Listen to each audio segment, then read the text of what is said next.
Ce n'est pas un combat, pas de ceinture, pas de public, pas de lumière, juste deux boxeurs et des coups qui comptent. On appelle ça du sparring lourd, un entraînement censé forger le mental, tester le corps, mais derrière les casques et les gants se cache peut-être la partie la plus dangereuse de ce sport. Parce que parfois, ce qui te détruit, ce n'est pas le combat, c'est la préparation.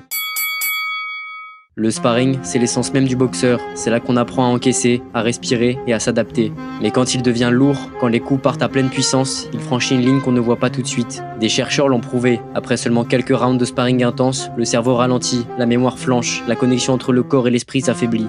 Et pourtant dans les salles, on continue, parce que le boxeur veut tester ses limites, parce que le coach veut voir la vérité, parce qu'au fond, tout le monde veut être prêt à mourir un peu plus dans le ring. Mais le problème, c'est que le cerveau, lui, ne récupère pas aussi vite. Chaque coup encaissé laisse une trace, pas sur le visage, mais à l'intérieur.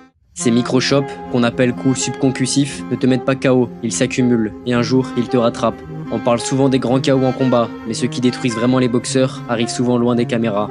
Le sparring lourd forge les guerriers, mais il enterre parfois les hommes, parce qu'à force de vouloir s'endurcir, certains oublient qu'ils s'abîment. En boxe, on apprend à lever les bras pour se défendre, mais contre les coups qu'on ne voit pas venir, il n'y a pas de garde. Et quand la cloche sonne à la fin du round, ce n'est pas toujours ton corps qui a encaissé le plus. Parfois, c'est ta mémoire, ton équilibre et ta vie.